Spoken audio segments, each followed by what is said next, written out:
जय हिंद बच्चे लोग, सब लोग ठीक हैं। चलिए, पॉलिटी में बच्चा हमारा कहाँ तक चल रहा था? पॉलिटी में भाग 1 एंड भाग 2 कंप्लीट हो गया था, ठीक है। भाग 3 हमारा चल रहा था। चलिए बताइए, भाग 3 में किस चीज की चर्चा है? वेरी गुड, भाग 3 में मूल अधिकार की चर्चा है, ठीक है। मूल अधिकार को क्या बोलते हैं बच्चे?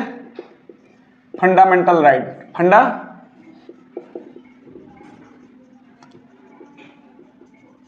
राइट्स, ठीक है। ये आर्टिकल कहां से कहां तक है बच्चे? आर्टिकल 12 से लेकर 35 तक, ठीक है। और इसमें मूल अधिकार में बच्चे हम लोग 18 तक खत्म भी कर दिए थे, ठीक है। उसके बाद आज 19 से देखना है, ठीक है। लेकिन उससे पहले हम क्या है, आर्टिकल 12 से 18 तक रिवाइज करेंगे, फिर आगे बढ़ेंगे, ठीक है। चलिए बताइए, आर्टिकल 12 में किसकी चर्चा थी बच्चे? Article 12, article 13, article 14, article 15, article 16, article 17, article 18। चलिए एक एक करके बताइए। आर्टिकल 12 में क्या था बच्चे?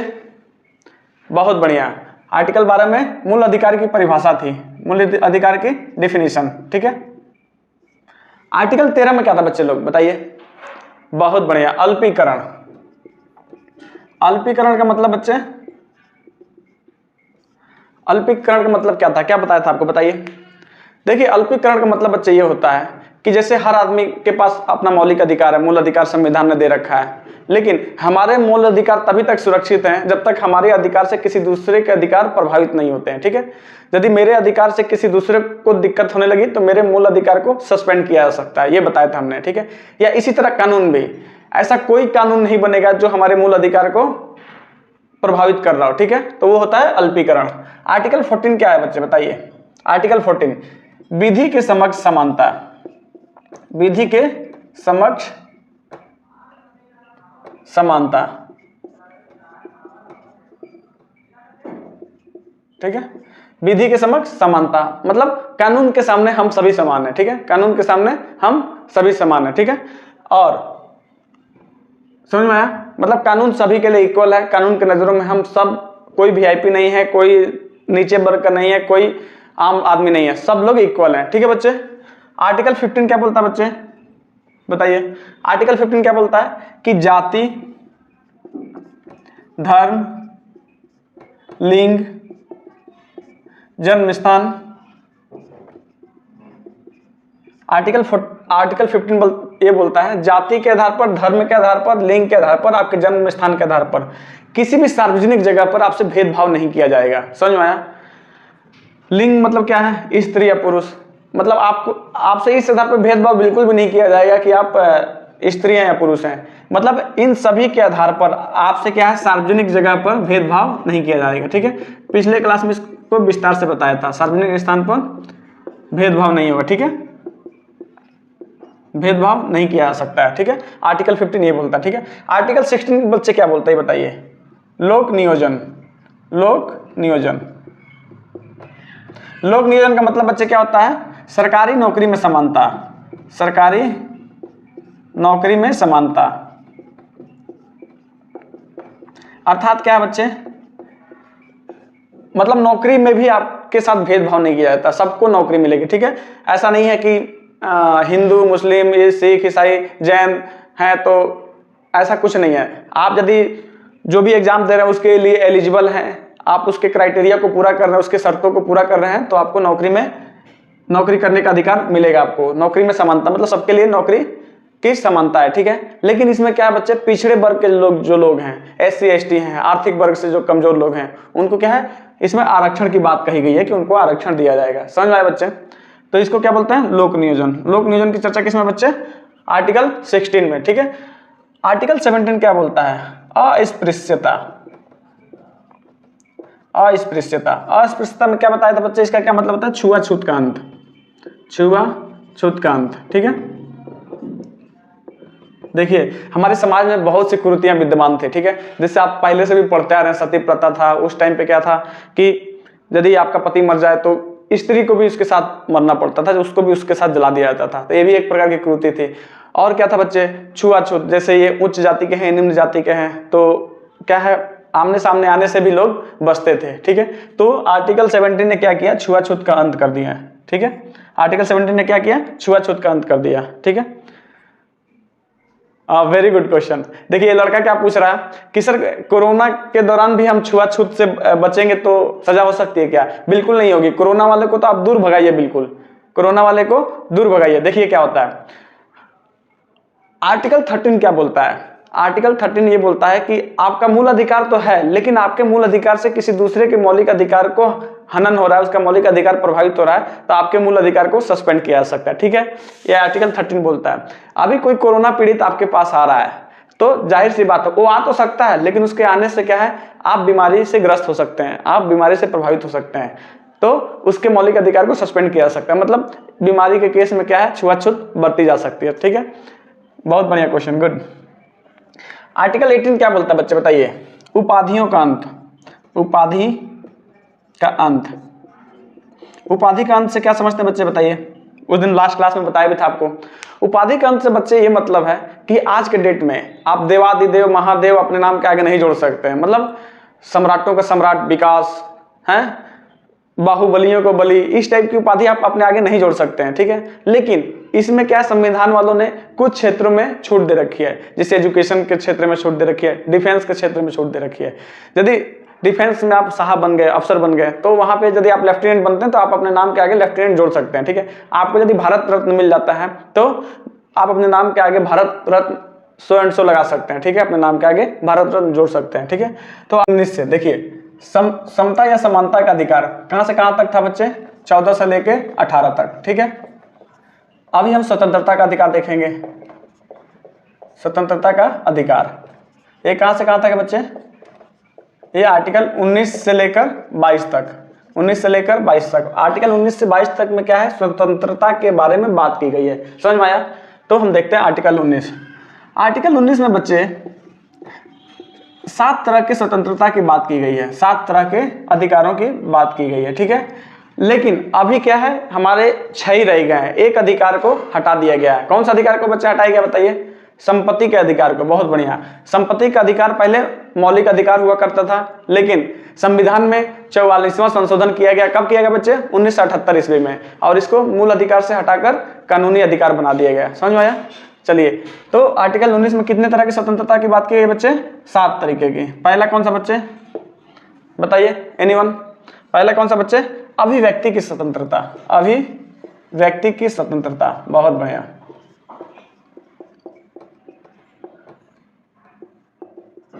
अभिव्यक्ति की स्वतंत्रता से बच्चे क्या समझते हैं?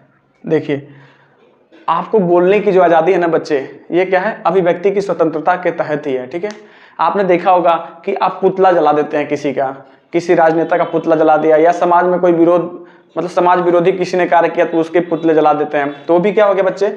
वो भी एक अभिव्यक्ति की स्वतंत्रता है। ठीक है, हमारे जो भारत में जो मीडिया है, प्रेस मीडिया है, ठीक है, इलेक्ट्रॉनिक मीडिया है, ये भी तरह तरह के खबरें छाप देते हैं। कई बार ऐसा होता है खबरें झूठी भी होती हैं, खबरें सच्ची भी होती हैं, लेकिन क्या है, वो छाप सकते हैं। क्यों? क्योंकि उनको अभिव्यक्ति की स्वतंत्रता है। ठीक है, तो बोलने की स्वतंत्रता भी अभिव्यक्ति की स्वतंत्रता हो गई। ठीक है, मीडिया प्रेस की स्वतंत्रता भी अभिव्यक्ति की स्वतंत्रता हो गई। ठीक है, पुतला जला देना ये भी अभिव्यक्ति की स्वतंत्रता हो गई। ठीक है, आप झंडा फहराते हैं, देखिए भारत पाकिस्तान का मैच होता है तो आप जीत के खुशी में झंडा लहरा देते हैं। ठीक है, वो भी क्या है? अभिव्यक्ति की स्वतंत्रता है। ठीक है, आप किसी का विरोध करने के लिए काले झंडे भी दिखाते हैं, वो भी क्या है? अभिव्यक्ति की स्वतंत्रता है। ठीक है, तो आर्टिकल 19 के जो पहले में क्या बोला गया बच्चे? अभिव्यक्ति की स्वतंत्रता। इसमें क्या क्या स्वतंत्रता है बच्चे? बोलने की स्वतंत्रता दी गई आपको। ठीक है, प्रेस मीडिया की स्वतंत्रता है। ठीक है, और क्या बच्चे? झंडा लहरा सकते हैं आप, झंडा लहराने की स्वतंत्रता है। ठीक है, और क्या है बच्चे इसमें बताइए? पुतला जला सकते हैं आप, पुतला जलाने की स्वतंत्रता है। और क्या है बच्चे बताइए? बताइए। चलिए, तो ये सब जो है ना बच्चे, ये सब अभिव्यक्ति की स्वतंत्रता के अंतर्गत आते हैं। ठीक है, समझ में आया? इसी आर्टिकल 19 के 2 में क्या बोलता है बच्चे?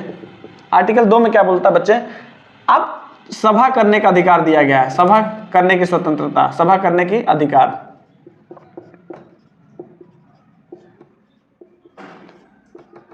इसका मतलब क्या है बच्चे? आप कहीं भी सभा कर सकते हैं। ठीक है, आप कहीं भी सभा कर सकते हैं। जैसे मैं अभी आप लोग का क्लास ले रहा हूं, तो ये भी एक तरह से सभा है, लेकिन इसकी कंडीशन क्या है? आपके पास हथियार नहीं होना चाहिए। ठीक है, तो इसको क्या बोल सकते हैं, बिना हथियार सभा करने की स्वतंत्रता, ठीक है, बिना हथियार सभा करने की स्वतंत्रता। आर्टिकल 19 के 2 में बोला गया है बिना हथियार बिना वेपन के आप सभा कर सकते हैं, ठीक है। तो ये क्लासरूम चल रहा है, ये बिना हथियार के चल रहा है, ये भी एक सभा हो गई, ठीक है, समझ में आया बच्चे। लेकिन कई बार होता है हथियार के साथ भी सभा होती है, ठीक है, जैसे ऑर्गेनाइजेशन में क्या है, हथियार के साथ भी सभा होती है, लेकिन उसके लिए क्या है, आपको पुलिस प्रशासन से पहले अनुमति लेनी पड़ती है, ठीक है। तो आर्टिकल 2 में क्या बोला गया, 19 के 2 में क्या बोला गया है, सभा कर सकते हैं बिना हथियार के, ठीक है, बिना हथियार सभा करने की स्वतंत्रता। समझ में आ रहा बच्चे। चलिए अब इसके तीसरे में क्या बोला गया बच्चे, 19 के 3 में क्या बोला गया बताइए। आप संगठन बना सकते हैं, संगठन बनाने के अधिकार, संगठन बनाने का अधिकार या स्वतंत्रता, ठीक है। देखिए आज देखिए डॉक्टरों का भी एक संगठन है, आप किसी भी हॉस्पिटल में चले जाइए, वहां भी एक डॉक्टरों का ऑर्गेनाइजेशन है, संगठन है। एक डॉक्टर को आप कुछ बोल दीजिए, सारे डॉक्टर क्या हड़ताल पे बैठ जाते हैं, ठीक है, फिर उनको मनाना पड़ता है। मरीज क्या है, वेंटिलेटर पर लेटा होगा, ऑक्सीजन चढ़ रहा होगा, सब छोड़ के आ जाते हैं, बोला तुम्हारे हवाले, वो ऐसे छोड़ के आ जाते हैं, फिर उनको क्या गवर्नमेंट मनाती है, फिर वो जाके काम पे लौटते हैं। तो क्या है, डॉक्टर भी संगठन बना लेता है, मतलब कोई भी व्यक्ति संगठन बना सकता है। आपने देखा भी होगा मजदूर संगठन, ऑटो रिक्शा वाला जो चलाता है उसके भी एक संगठन होते हैं, ठीक है, जो अपने व्यापार करते हैं व्यापारिक संगठन भी होते हैं। तो कोई भी एक संगठन बना सकता है, ठीक है। अपना आरएसएस है, वो भी एक संगठन है, ठीक है, मुस्लिम लोगों का भी एक संगठन है, ठीक है। तो इसमें क्या है, 19 के 3 में स्वतंत्रता दी गई है कि आप संगठन बना सकते हैं, ठीक है। तो संगठन में कोई भी हो सकता है, मजदूर यूनियन हो सकता है, रेलवे कर्मचारियों का संगठन हो गया, डॉक्टरों का संगठन हो गया, ठीक है, कोई भी व्यक्ति संगठन बना सकता है, ठीक है। 19 के 4 में क्या बोला गया बच्चे, 19 के 4 में क्या है, चारों ओर भ्रमण का अधिकार, चारों ओर घूमने का अधिकार। इसका मतलब क्या हुआ बच्चे, आप भारत में कहीं भी बिना रोके टोके घूम सकते हैं, लेकिन कहीं कहीं इसकी शर्तें भी हैं। अभी आप डिफेंस एरिया में जाएंगे और बोलेंगे कि मेरा आर्टिकल 19 के 4 में बोला गया है कि हम कहीं भी घूम सकते हैं, तो वहां फिर आर्मी वाला मारेगा गोली आपको, ठीक है। तो ऐसा नहीं है, ठीक है, चारों ओर घूम सकते हैं, लेकिन कुछ जगह होती हैं रिस्ट्रिक्टेड होती हैं जहां पे अलाउड पर्सन ही जा सकते हैं, ठीक है, समझ में आया। तो आप इसको लेके, इस आर्टिकल को लेके आप मत चले जाइएगा डिफेंस एरिया में बिना आज्ञा के, ठीक है, वहां फिर मारे जाएंगे आप लोग, ठीक है। तो ये 19 के 4 बोलता है कि आप भारत में कहीं भी घूम सकते हैं, ठीक है, लेकिन कुछ रिस्ट्रिक्टेड प्लेस है वहां छोड़ के, ठीक है। डिफेंस एरिया में नहीं घुस सकते हैं आप, अनऑथराइज तरीके से आप एयरपोर्ट पर नहीं घूम सकते हैं, ठीक है, लेकिन इन सब कुछ जगहों पे छोड़ के आप भारत में कहीं भी जा सकते हैं। आप वैसे भी जाते हैं, कोई पूछता आपसे, कोई नहीं पूछता, ठीक है। तो ये 19 के 4 में ये अधिकार दिया गया, ठीक है। 19 के 5वां क्या बोलता है सर, 5th में ये बोला गया है भारत में आप कहीं भी बस सकते हैं, भारत में आप कहीं भी बस सकते हैं, कहीं भी बस सकते हैं। मतलब ये अधिकार दिया है हमको, संसद ने अधिकार दिया है, हमारे अधिकारों में से एक ये है, 5वां है कि हम भारत में कहीं भी अपना घर बना सकते हैं, कहीं भी रह सकते हैं, बशर्ते जमीन आपकी होनी चाहिए। ऐसा नहीं है कि हमारी जमीन और तुम आगे घर बना लो, ऐसा कुछ नहीं है, आप कहीं भी बस सकते हैं, आपके जमीन होने चाहिए, आप उसके हकदार हो, ठीक है। तो भारत में कहीं भी बसने की स्वतंत्रता किसमें है, 19 के 5th में है, ठीक है। आगे चलें, चलिए यहां दिखाई दे रहा बच्चे 19 का 6 क्या बोलता है बच्चे, 19 का 6 क्या बोलता है बताइए। 19 का 6 बोलता है बच्चे संपत्ति का अधिकार, संपत्ति का अधिकार। बच्चे ये बताइए, अभी मैंने आपको क्या बताया कि संपत्ति के अधिकार को मूल अधिकारों से हटा दिया गया है, संपत्ति के अधिकार को मूल अधिकारों से हटा दिया गया है। अभी ये संपत्ति का अधिकार मूल अधिकार ना होके कानूनी अधिकार मिल गया है, ठीक है, कानूनी अधिकार की मान्यता इसको प्राप्त हो गई है, ठीक है। ये कब हुआ था, क्वेश्चन पूछता बच्चे, संपत्ति के अधिकार को संविधान के किस संशोधन द्वारा हटाया गया। तो संविधान का जो संशोधन हुआ था उस टाइम बच्चे 44वां संशोधन हुआ था, 44वां संशोधन के द्वारा, 44वां संशोधन के द्वारा इस संपत्ति के अधिकार को मूल अधिकार से कानूनी अधिकार की मान्यता दी गई थी, ठीक है। कब हुआ था बच्चे, 1978 में, 1978 में, समझ में आया। 1978 में संपत्ति के अधिकार को मौलिक अधिकारों से हटाकर कानूनी अधिकार में परिवर्तित कर दिया गया। इसके लिए संविधान में 44वां संशोधन किया गया था। क्वेश्चन इंपॉर्टेंट है, याद रखिएगा, ठीक है, समझ में आया। अभी 19 का 7वां क्या बोलता है बच्चे, 19 का छठा क्या था, संपत्ति का अधिकार। तो सातवां क्या होगा, संपत्ति कैसे बनेगी, तो जब आप कोई व्यवसाय करेंगे तो 19 के सातवां में क्या है, व्यवसाय या बिजनेस का अधिकार। मतलब आप कोई भी बिजनेस कर सकते हैं, ठीक है, भारत में रह के आप कोई भी बिजनेस कर सकते हैं, कोई भी व्यवसाय कर सकते हैं, ठीक है। तो अभी हमारे आर्टिकल 19 के तहत कितने अधिकारों की चर्चा बच्चे, 7 में एक को हटा दिया गया, संपत्ति के अधिकार को। तो अभी कितने बच गए, 6। समझ में आया, चलिए आप बताएंगे। चलिए 19 के फर्स्ट में क्या बोला गया बच्चे, बहुत बढ़िया। 19 के फर्स्ट में क्या बोला गया बच्चे, अभिव्यक्ति की स्वतंत्रता। अभिव्यक्ति की स्वतंत्रता में आप बोल सकते हैं, झंडा लहरा सकते हैं, किसी का पुतला जला सकते हैं, ठीक है, और प्रेस की स्वतंत्रता है इसमें। समझ में आया। 19 के 2 में बच्चे क्या बोला गया बताइए, सभा करने के अधिकार, ठीक है, आप बिना हथियार आप कहीं भी सभा कर सकते हैं, बहुत बढ़िया। 19 के थर्ड में क्या बोला बच्चे बताइए, संगठन बनाने का अधिकार, आप संगठन बना सकते हैं, ठीक है, जैसे बताया भी था, डॉक्टरों का संगठन, मजदूर संगठन इत्यादि। फोर्थ क्या बोलता है, चारों ओर घूमने का अधिकार, आप भारत में कहीं भी घूम सकते हैं। नेपाल कैसे घूम सकता है, नेपाल देखो, बेशक नेपाल जाने के लिए वीजा की जरूरत नहीं है, लेकिन वहां भी आप इतना स्वतंत्रता से बिना रोक टोक के नहीं घूम सकते हैं, क्योंकि हमारा देश नहीं है वो, ठीक है। हम अपने देश में कहीं भी बिना रोक टोक के घूम सकते हैं। समझ में आया। फिफ्थ क्या बोलता है, भारत में आप कहीं भी बस सकते हैं, ठीक है, ये क्लियर है। 6 को हटा दिया गया है। 7th को में व्यवसाय मतलब बिजनेस करने का अधिकार। समझ में आया। चलो अभी आर्टिकल 19 से कोई भी क्वेश्चन आएगा आप कर लेंगे अच्छे से, कोई छोड़ के नहीं आएंगे, बहुत बढ़िया। चलिए आगे बढ़ते हैं बच्चे, हमारा 19 खत्म हो गया है, अब हम आर्टिकल 20 देखते हैं, ठीक है। आर्टिकल 20 मिटा दे इसको। चलो आर्टिकल 20 में बच्चे 3 प्रकार की स्वतंत्रता की बात की गई है। कितने प्रकार के बच्चे, 3 प्रकार के, ठीक है। देखते हैं कौन कौन सा, ठीक है। 19 से 22 में हमारा 19 खत्म हो गया, हम आर्टिकल 20 देखते हैं, ठीक है। आर्टिकल 20 में हमारे 3 प्रकार की स्वतंत्रता की बात की गई है। पहला कौन सा है बच्चे, आर्टिकल 20 में पहले में ये कहा गया है कि एक गलती की एक सजा, एक गलती की एक सजा, ठीक है। इसका मतलब क्या हुआ कि आप एक क्राइम किए तो एक क्राइम के अनुसार आपको एक ही सजा मिलेगी। समझ में आया। ऐसा नहीं कि गलती आप एक कर रहे हैं और आपको जो पनिशमेंट मिल रहा है वो 2-3 गलतियों का मिल रहा है, ऐसा नहीं है। आपने एक गलती किया है तो एक गलती के लिए जो हमारे कॉन्स्टिट्यूशन में जो पनिशमेंट है वही आपको मिलेगा, ठीक है। तो आर्टिकल 20 में पहले में क्या बोला गया है, एक गलती की एक सजा, ठीक है। समझ में आया। एक गलती करेंगे तो आपको एक ही सजा मिलेगी, ठीक है, 2-3 सजा नहीं मिल सकती है, ये हमारे संविधान में बोला गया है, ठीक है। दूसरे में क्या बोला गया बच्चे, सजा उसी समय के कानून के अनुसार दिया जाएगा, उसी समय के कानून के अनुसार, कानून के अनुसार दी जाएगी।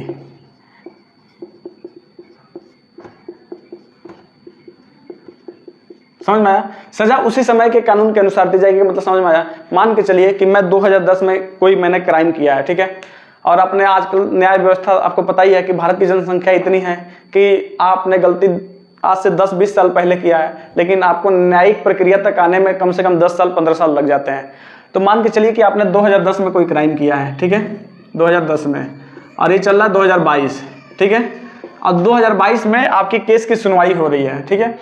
तो ये जो आपने क्राइम किया ना, इस टाइम पे उस क्राइम के लिए क्या कानून था, उसी कानून के आधार पर आपको सजा दी जाएगी। ऐसा नहीं है कि 2022 में उसी गलती के लिए मान लीजिए संविधान में संशोधन कर दिया हो, उस संशोधन के अनुसार कोई दूसरा कानून बन गया हो, तो वो वाला संशोधन वाला कानून के आधार पर सजा नहीं मिलेगी।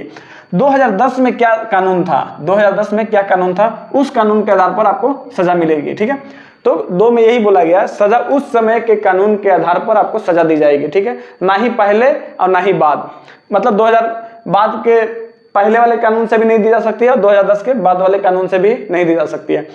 क्राइम जो हुआ है उस टाइम पे 2010 में उसकी क्या सजा थी उसके आधार पर दी जाएगी, ठीक है, क्योंकि संविधान में बच्चे संशोधन हो सकते हैं, ठीक है। मान लीजिए चोरी की सजा जो है आपके ऊपर 50,000 जुर्माना है, ठीक है, लेकिन 10 साल बाद क्या हुआ, चोरी के कानून जो था 50,000 से संशोधन करके 2 लाख रुपए कर दिया।